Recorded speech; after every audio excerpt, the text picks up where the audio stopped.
Greetings, citizens, and welcome back to the Hidden Dagger Inn. I'm your host tonight. My name is Peon, and tonight we're going to be taking on the subjects of the reliquary system and how it will work in Ashes of Creation. So, without further ado, let's get started. With the upcoming node wars approaching, I wanted to dive into one of the biggest motivations for attacking a node. In my opinion, it's all about knowledge, and, after all, knowledge is power. In Ashes of Creation, relics are powerful items tied to a node's achievement and progress. These relics grant significant benefits to a node, including the ability to craft legendary items and advance legendary quest lines.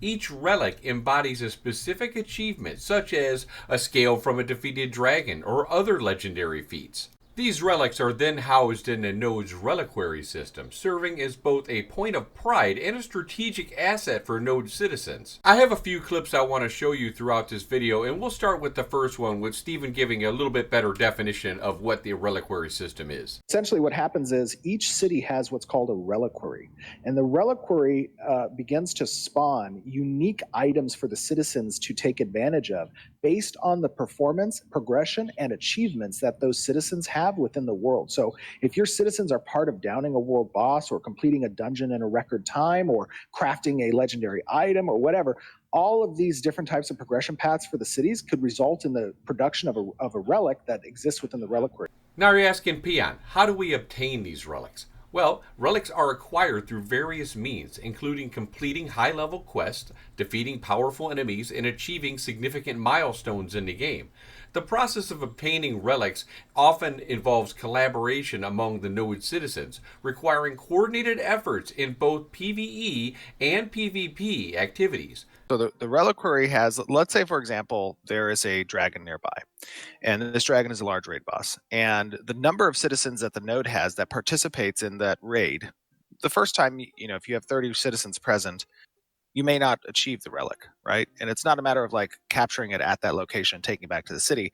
It'll automatically manifest within the reliquary if a number of citizens accomplish a particular achievement a number of times necessary to create the relic, right? So if you only have 30 citizens present at that raid boss, you may need to do that raid boss 4 or 5, 6 times in order to unlock the achievement which grants the relic in the reliquary. And that brings us to the next mechanic. It is easy to get this one confused, but yes, there is a node war and there is a node siege.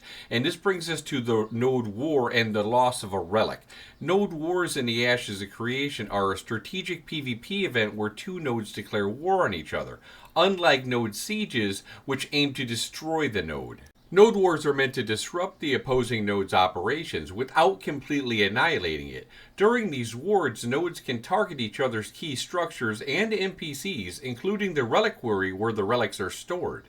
You might be asking, well, Peon, what's the purpose of a node war? Well, node wars are initiated for various reasons, including long-standing rivalries between guilds perhaps, or strategic advantages, or even a prelude to a node siege. They place the citizens of warring nodes in a hostile state, whether it's prime time or not, allowing them to engage in combat without incurring corruption penalties. The objectives for these node wars might vary, because in a node war it could be possibly they want to target an economic node's market, or while a scientific node might see its research facilities attacked, the war aims to disrupt and weaken the opposing node's capabilities. This is where the whole concept of node pride comes in. I believe Steven's trying to bring back to MMOs. Are you going to sit back idly and let someone attack your homeland? Trying to take what you and other hardworking citizens have fought and bled for? I think not. You won't be alone in this effort. Band together with the other citizens of your node. And if you're not in a guild, this would be a great time to try to find one. And speaking of which, if you're looking for a guild, I highly recommend Overlord. It's a server-first Alpha 1 guild I've been part of for over 2 years. I'll leave the link in the description below. The node warring guild can attack you at any time. It doesn't have to be prime time. So again, that's all the more reason to be part of a guild so you have someone to call. Now to remind you again, this is a node war, not a node siege. So victory in a war does not lead to the complete destruction of the losing node, but can result in significant setbacks. This includes the temporary loss of control over certain areas, a reduction in node resources, or loss of relics. These outcomes force a node to strategically plan and defend their assets, including their reliquaries. Relics and node wars add layers of strategy to the game. encouraging players to actively participate in their node's defense and offense.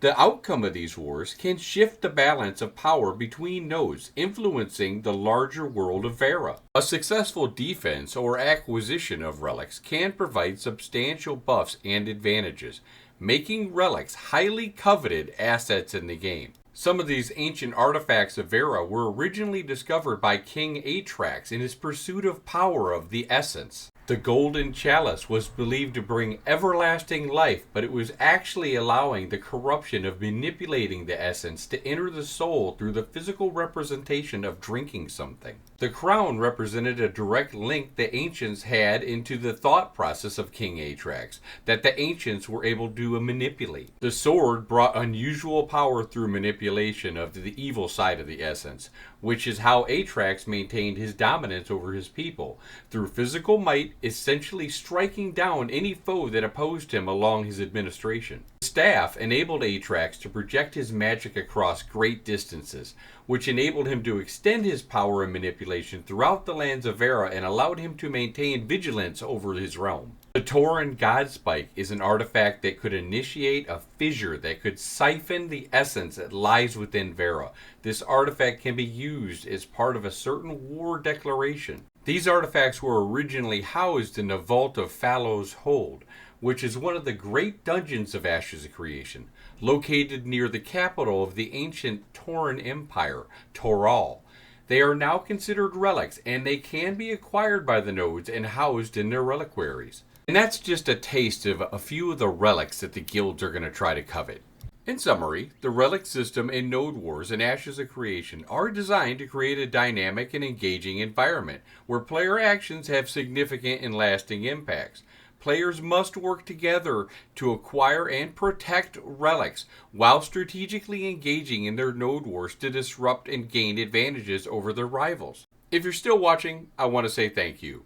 And if you liked the video, consider smashing that like and subscribe button, as it really helps me being a new channel.